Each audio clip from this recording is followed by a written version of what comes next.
Economics को मैं बोलती थी कि ये मेरा वो प्यार है जो मुझे कभी लव बैक नहीं करता। मुझे ऐसा लगा कि मैंने 2 घंटे में अभी किया क्या है। I saw that PDF and name was not there. इस एग्जाम में सक्सेस से ज्यादा फेलियर है। आप डेली क्वेश्चन करते हो अपने डिसीजन को। 12 जनवरी को मेरा इंटरव्यू था। इस बार मैंने एक भी मॉक नहीं लगाई इंटरव्यू के लिए। मुझे यही लगता था यार फिर से प्रीलिम्स तो नहीं देना पड़ेगा। मेरे पापा ने मुझे यही बोला था कि अगर क्लियर नहीं भी होता है हम तो है ना। This is Priya Rani and I've secured AIR 69 in this year's Civil Services examination.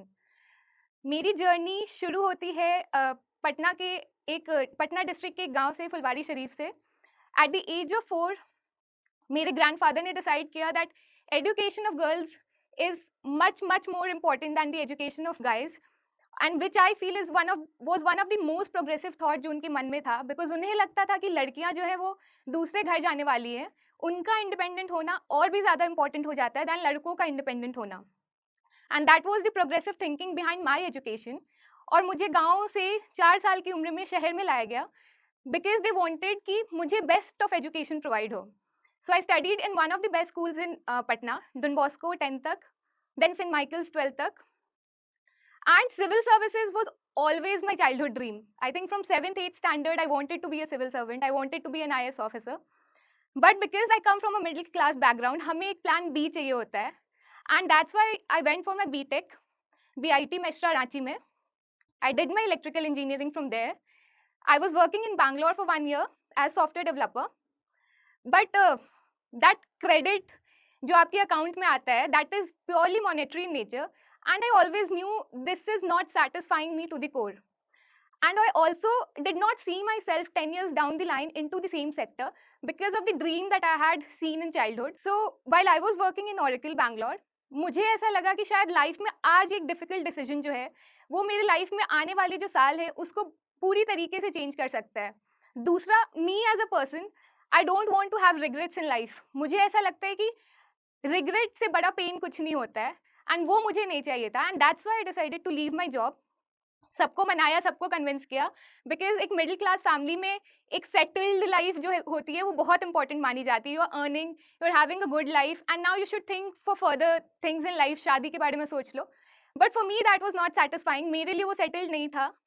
May be मैं उसको और अनसेटल करके फिर सेटल करना चाहती थी, and that's why I left my job. I wanted to be a civil servant. I feel 6-7 standard से ही मेरे दिमाग में था कि सिविल सर्विसेज करना है, and particularly IAS was my dream service.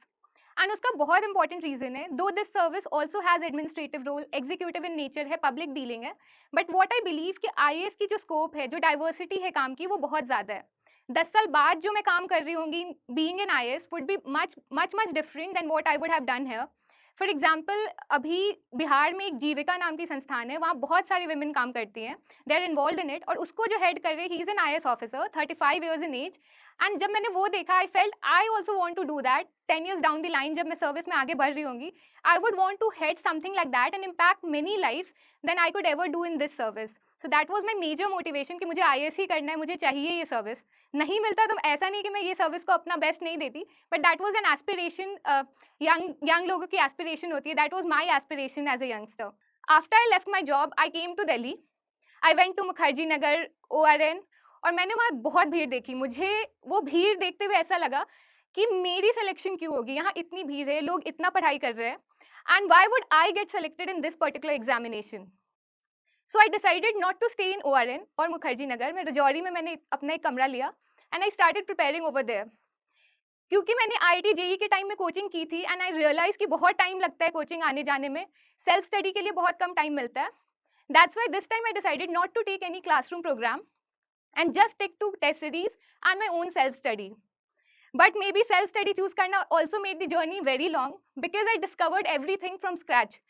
For example, अगर मेरी इकोनॉमिक्स ऑप्शनल थी तो मैंने बेसिक डिमांड सप्लाई कर्व से अपनी ऑप्शनल की प्रिपरेशन स्टार्ट की है, नॉट फ्रॉम जैसे बाकी इकोनॉमिक्स बैकग्राउंड के लोग करते हैं। बट आई फील क्योंकि मैंने खुद से तैयारी की है, आई have learned a lot in the process. I have had my own shares of low, my own shares of high, and now as a person I feel I own up to those lows and those highs, and वो मुझे एक इंसान बनाता है जो मैं पहले नहीं थी। जब मैं प्रिपरेशन में आई थी मुझे लगता मेरे में बहुत इमेच्योरिटी थी, मैं बहुत इम्पेशेंट हुआ करती थी अपने रिजल्ट्स को लेकर, अपने लाइफ के डिफरेंट डिसीजंस को लेकर।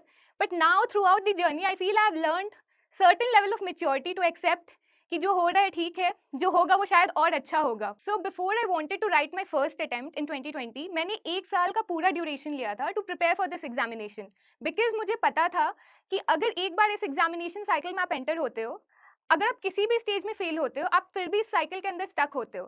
सो what I did from my side was to prepare my entire syllabus and then go for my first attempt, so that even if I do not get selected, मेरा syllabus हो गया and I have to work upon it. So in 2020 I wrote my first attempt. मैंने prelims लिखा. I had practiced a lot for my prelims, but जब paper आपके सामने होता है, it's a different ball game. वो वैसा नहीं होता जैसे आप रूम पे जब बैठ के दे रहे होते हो. मुझे ऐसा लगा कि मैंने 2 घंटे में अभी किया क्या है. I prepared so much, but I was not confident that I'll clear this examination. And इसकी वजह से मेरी CSAT की पेपर भी खराब हुई because मैं बहुत टेंस थी.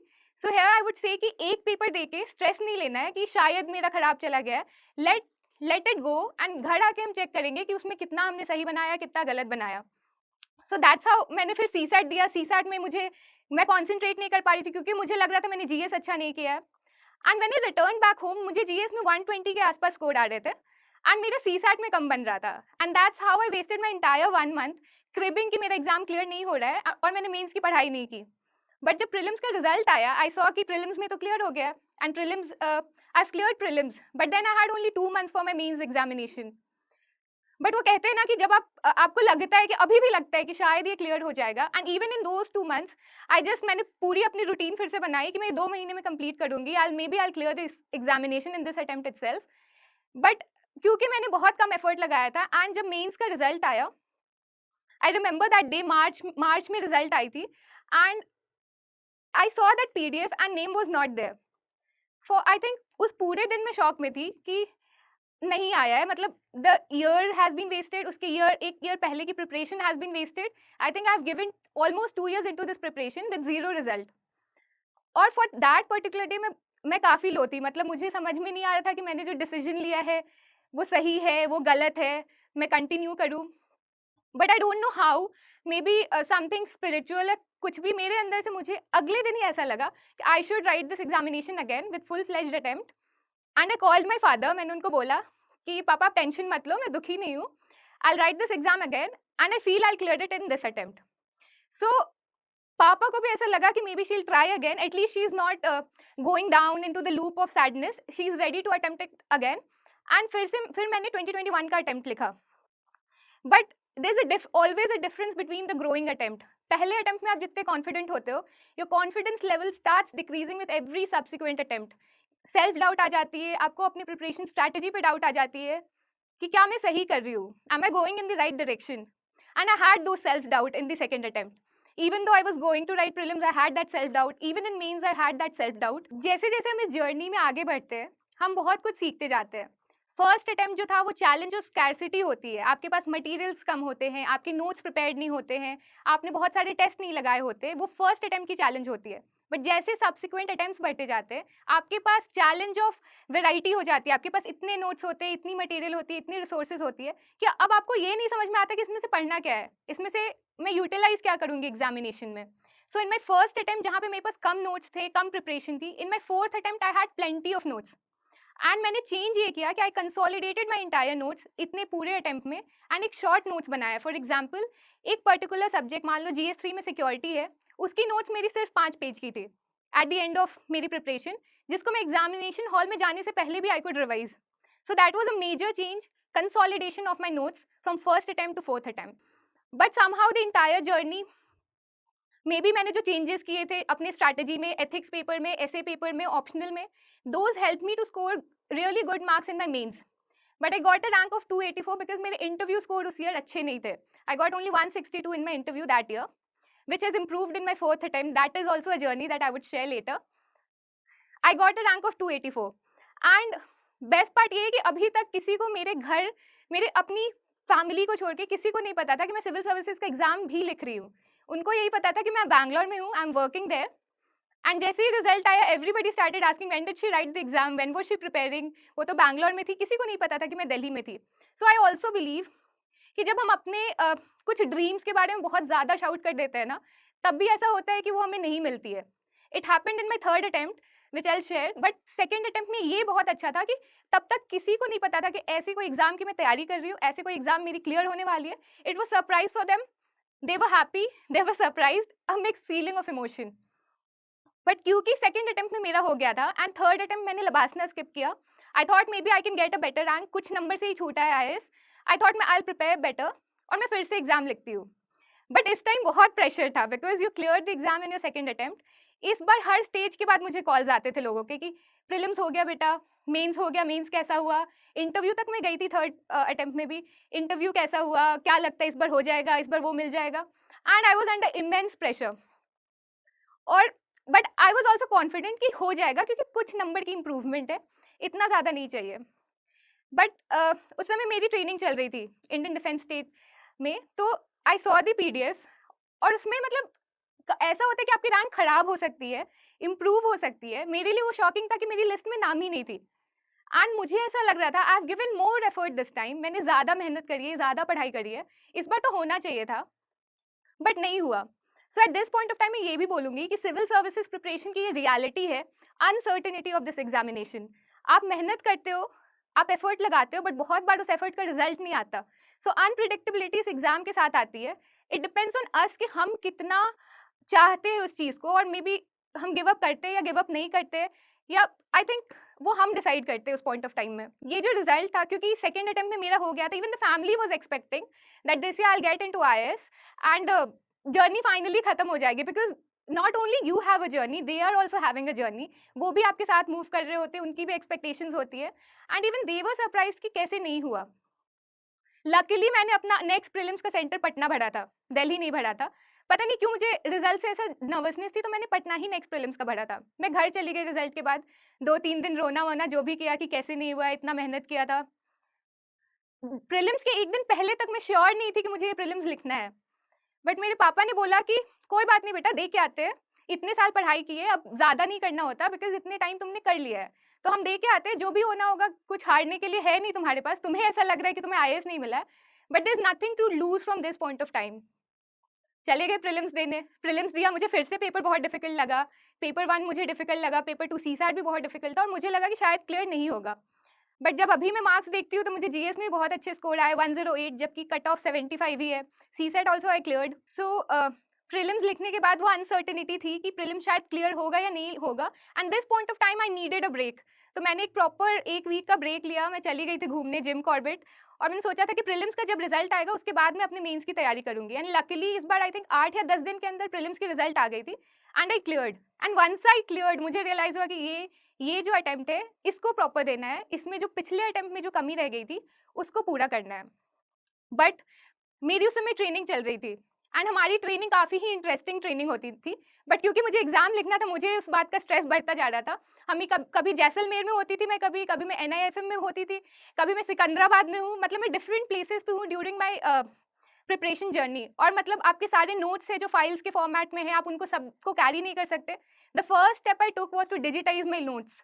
मैंने अपने सारे नोट्स को स्कैन करके डिजिटल फॉर्मेट में किए so that I can carry it anywhere across India. दूसरा जो मैंने चेंज किया इस बार, अपने ऑप्शनल पेपर 2 के प्रिपरेशन स्ट्रैटेजी पे I made completely new notes for my paper 2, क्योंकि उसमें मुझे कंसिस्टेंटली ही लो मार्क्स आ रहे थे in all my attempts.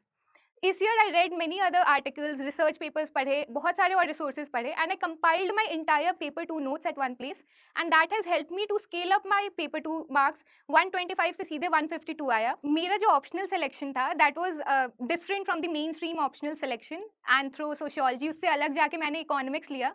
I had regret, feeling of regret for this optional as well, but मुझे ऐसा लगा कि मैं इसको शायद छोड़ नहीं पाऊंगी क्योंकि मैंने इसमें बहुत एफर्ट दिया है।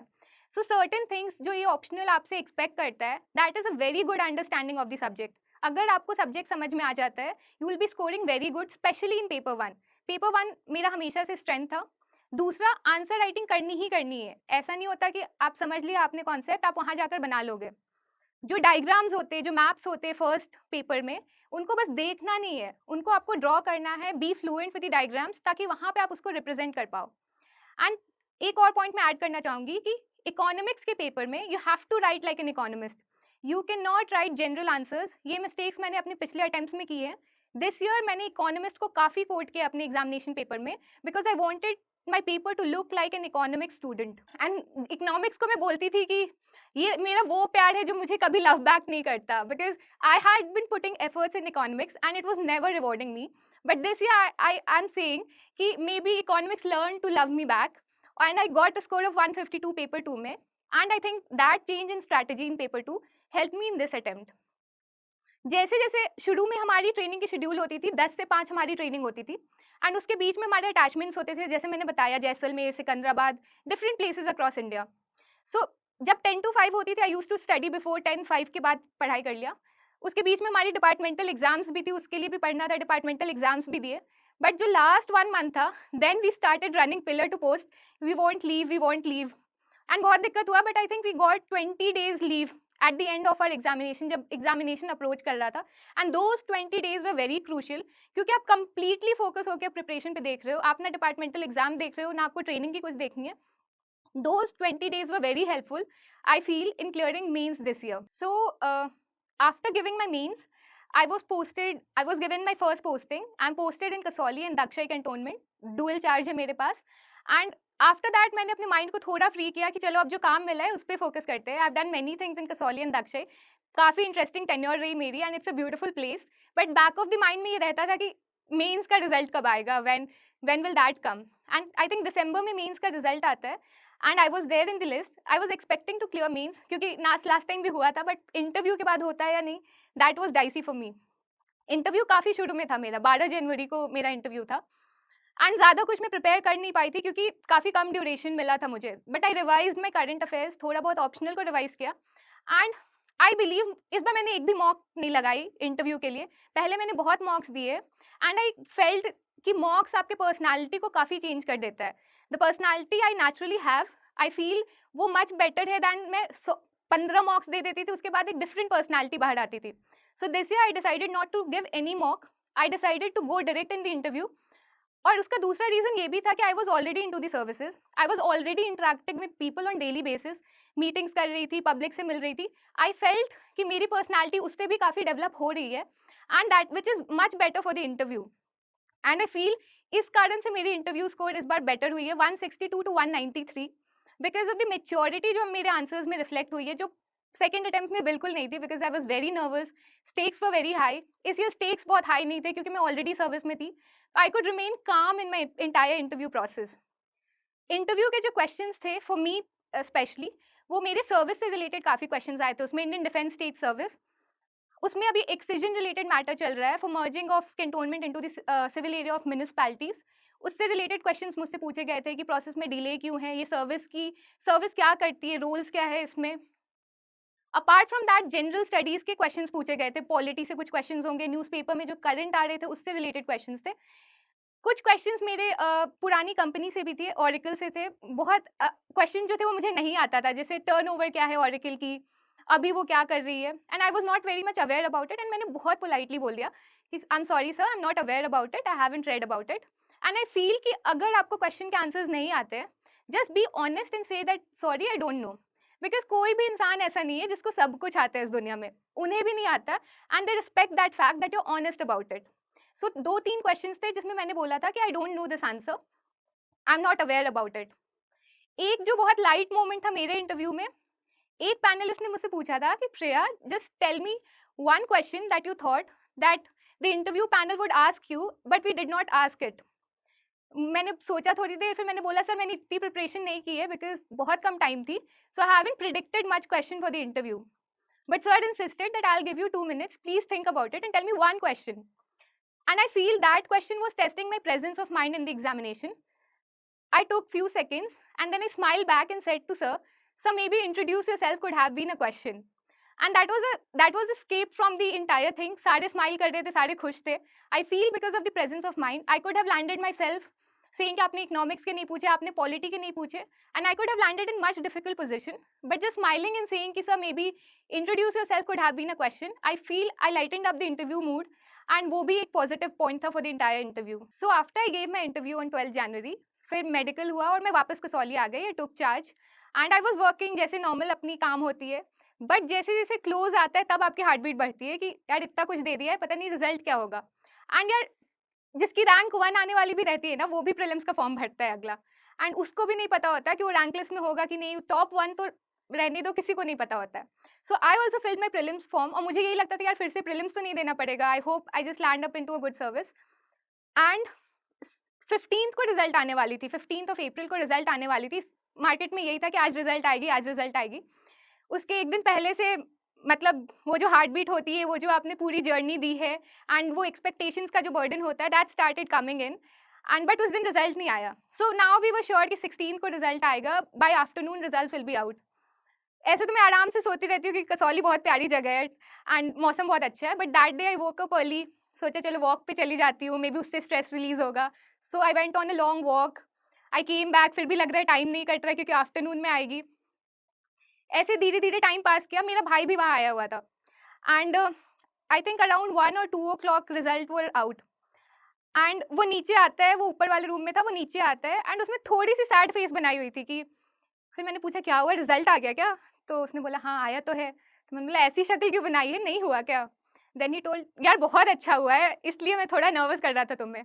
देन आई आस्क्ड हिम कि क्या रैंक आई है, and the moment he told me 69, पता नहीं शायद लोग को लगता होगा कि वो बिलीवेबल है, मेरे लिए बिलीवेबल नहीं था, मुझे यकीन नहीं हो रहा था कि I finally achieved something that I had been working for the entire while. वो रैंक मुझे आई थिंक जब तक मार्कशीट रिलीज़ नहीं हुई थी, मुझे यकीन नहीं हो रहा था कि वो रैंक मेरी है। मुझे लग रहा था कि शायद रोल नंबर किसी और की होगी, नाम मेरा होगा। बट मार्कशीट के बाद फाइनली वो यकीन होता है कि नहीं ये मेरा ही है। Finally you have reached where you wanted to, and लोग पूछते हैं कि खुश हो क्या, खुश हो क्या? किसी भी एस्पिरेंट से पूछ लो, जब वो एस्पिरेंट से ऑफिसर बनता है या उसकी जब जर्नी खत्म होती है, वो हैप्पीनेस नहीं होती, वो रिलीफ होती है। रिलीफ कि अब ये एग्जाम मुझे नहीं देना पड़ेगा, I will not be writing the next prelims, the journey is over, finally I will be entering into the dream academy, जिसकी वॉलपेपर मैंने अपने फ़ोन में 4 साल से लगा रखी है, एंड उस बात का सुकून होता है कि आपकी जर्नी खत्म हो गई है। आई थिंक जब हम सुनते हैं टॉपर्स को बोलते हुए, वी एक्सेसिवली फोकस कि ग्लैमराइज करते हैं उनके सक्सेस को कि उन्होंने अचीव कर लिया है, but the journey of all of us have been very difficult. It has been a turmoil of mental health. आप डेली टूटते हो, डेली थिंक करते हो कि क्या मैंने सही डिसीजन लिया। आप डेली क्वेश्चन करते हो अपने डिसीजन को, you are not sure about your decision, but still you have to get up and stick to it. But इस पूरे प्रोसेस में सबसे बड़ा मोटिवेशन आप खुद होने वाले हो, because why you started this journey. जब भी मुझे लगता था कि अब नहीं हो पाएगा यार, अब छोड़ देती हूँ, आई ऑलवेज रिमेंबर्ड कि Y, what was the reason for starting this journey, and I was very clear about it. I was very clear why I started this journey, and यही reason है शायद मैं इतनी लंबी जर्नी तय कर पाई, नहीं तो शायद मैं बीच में ही ब्रेक डाउन हो जाता मेरा। एंड दूसरा होता है कि आपकी फैमिली सपोर्ट, आपके फैमिली, आपके फ्रेंड्स, टॉक टू देम, वो बहुत काम करते हैं। क्योंकि जब मेरा पहला अटेम्प्ट में नहीं हुआ था एंड दूसरे अटेम्प्ट में मैं जा रही थी and I was very nervous, तो मेरे पापा ने मुझे यही बोला था कि अगर क्लियर नहीं भी होता है, हम तो है ना। एंड बहुत बड़ी बात होती है वो बोलना उस पर्टिकुलर टाइम में जब आप नर्वस होते हो। एंड तीसरी जो चीज़ है, मुझे जो लगता है कि आजकल यंगस्टर्स स्पिरिचुअल पाथ से अलग जा रहे हैं, शायद विश्वास नहीं है उन्हें भगवान में, या जो भी एनर्जी है, सुपर नेचुरल पार्ट है। I have always believed in that, और जब भी मैं आँख बंद करके उस एनर्जी से कनेक्ट करने की कोशिश करती थी, मुझे मुझे काम फ़ील होता था, मुझे लगता था the higher energy has some good plan for me, और शायद उसको बिलीव करते हुए भी मैंने अपनी जर्नी को बहुत बार कंटिन्यू किया है। एंड टू द एस्पिरेंट्स जो अभी प्रीलिम्स लिखने वाले हैं, which is just down the line, मैं उनको ये बोलना चाहूँगी कि कभी-कभी क्या करना है इससे ज़्यादा ज़रूरी होता है कि हमें क्या नहीं करना है इस एग्ज़ामिनेशन में। पहला कि करंट अफेयर्स के पीछे हाथ धो के नहीं भागना है कि करंट अफेयर्स ही सब कुछ है। Please, please, please focus on your static portion as well. दूसरा कि आपकी जो मार्क्स आ रही है टेस्ट सीरीज़ में, दैट्स नॉट अ रिफ्लेक्शन कि आपको फाइनल एग्ज़ाम में कितनी स्कोर आएगी। डू नॉट पैनिक, पैनिक नहीं करना है इन मार्क्स को देख के कि वहाँ पे एग्ज़ाम क्लियर नहीं होगा। एंड तीसरा ये है कि किसी को नहीं पता होता है प्रीलिम्स देने के बाद भी कि एग्जाम हो रहा है या नहीं, सो उस समय पैनिक नहीं करना, जस्ट कम होम, आप अपने नंबर मिलाओ and then you will be clear कि आपका क्लियर हो रहा है या नहीं। ज़्यादा कोचिंग इंस्टीट्यूट से अपनी मार्क्स नहीं मिलानी है, एक से मिला लिया, उसके बाद अपनी मेंस की तैयारी शुरू करो। डू नॉट वेस्ट टाइम जैसे मैंने अपने फर्स्ट अटेम्प्ट में वेस्ट किया, matching it with different institutes and panicking, and finally clear हो गया। मुझे ऐसा लगता है कि इस जर्नी में जितनी खुशी आपको होती है इस जर्नी के एंड होने में, उससे बहुत ज़्यादा खुशी जो है वो उन लोगों को होती है जो इस जर्नी से शुरू से जुड़े हुए थे। Your parents, your family, who are much much more excited for your success. And क्योंकि मैं कसौली में थी, मैं अभी तक घर नहीं जा पाई हूँ, तो वीडियो कॉल किया था पापा ने, एंड वो जो खुशी के आंसू उनके आँख में थे, दैट फाइनली उसका हो गया, finally she has achieved it. I think that is the most precious tears of my life. I will always cherish that. वो जो विजुअल मेमोरी है मेरे मन में, I think I will always cherish that. And मैं aspirants को यही बोलना चाहूँगी कि इस एग्ज़ाम में सक्सेस से ज़्यादा फेलियर है, even at different stages, even in final result. So if you're really passionate about it, you give certain good attempts in this examination. जब भी आप गिरते हो, there is a poem जो मुझे बहुत इंस्पायर करता है. I would like to recite that. असफलता एक चुनौती है, उसे स्वीकार करो. क्या कमी रह गई थी, देखो और सुधार करो. जब तक ना सफल हो, नींद चैन को त्यागो तुम. संघर्ष का मैदान छोड़ मत भागो तुम. बिना कुछ किए जय जयकार नहीं होती, कोशिश करने वालों की कभी हार नहीं होती. Thank you so much. Hello aspirants, हम में से बहुतों का सपना है आईएएस ऑफिसर बनना, लेकिन ये जर्नी बहुत महंगी है और इसीलिए बहुत एस्पिरेंट्स ने जोश से रिक्वेस्ट किया कि क्या जोश टॉक्स एस्पिरेंट्स को हेल्प कर सकते हैं फाइनेंशियली उनकी इस जर्नी में. तो इसलिए जोश टॉक्स ने कांटेक्ट किया इंग्लिश मीडियम के लिए केएसजी आईएएस के खान सर को.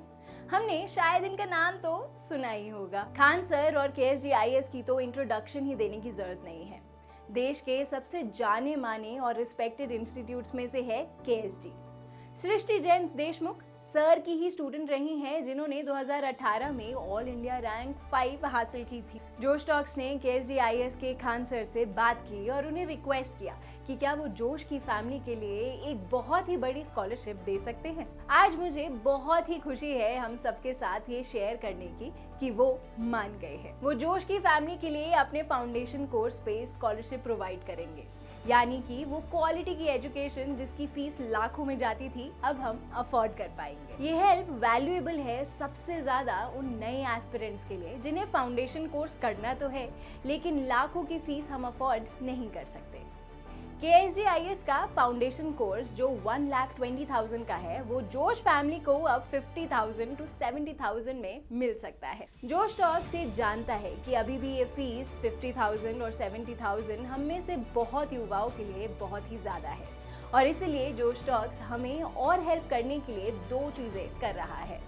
पहली कि ये फीस हम मंथली 4,000 से 5,000 की इंस्टॉलमेंट्स में दे पाए और दूसरी कि अगर हम करंट इंस्टीट्यूट्स की फीस अफोर्ड नहीं कर सकते या मंथली 4 से 5,000 की इंस्टॉलमेंट्स देना अफोर्ड नहीं कर सकते तो हम जोश के साथ शेयर कर सकते हैं कि कौन से इंस्टीट्यूट्स हैं जो बहुत ही अच्छी क्वालिटी की एजुकेशन प्रोवाइड कर रहे हैं बट कम प्राइजेस में. जोश इन इंस्टीट्यूट्स को अगले कुछ महीनों में कांटेक्ट करेगा और कोशिश करेगा कि ये इंस्टीट्यूट्स भी मान जाएं जोश की फैमिली को एक बहुत बड़ी स्कॉलरशिप देने के लिए. तब तक जोश फैमिली मेंबर्स की ये स्कॉलरशिप पाने के लिए हम नीचे दिए गए गूगल फॉर्म को फिल कर सकते हैं.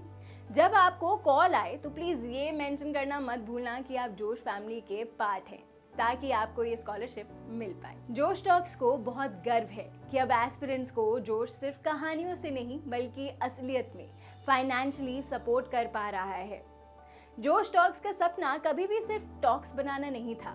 जोश का मानना है कि हम सब में एक काबिलियत है अपनी जिंदगी में कुछ बड़ा हासिल करने की, मगर जिंदगी की कुछ परिस्थितियां हमें अपने अंदर के टैलेंट को बाहर नहीं निकलने देती.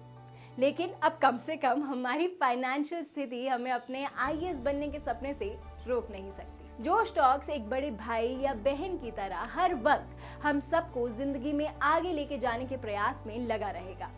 आप बस जाके अपना 100% दीजिए, एक भी दिन जाया ना होने दे, बाकी जोश संभाल लेगा. जय हिंद.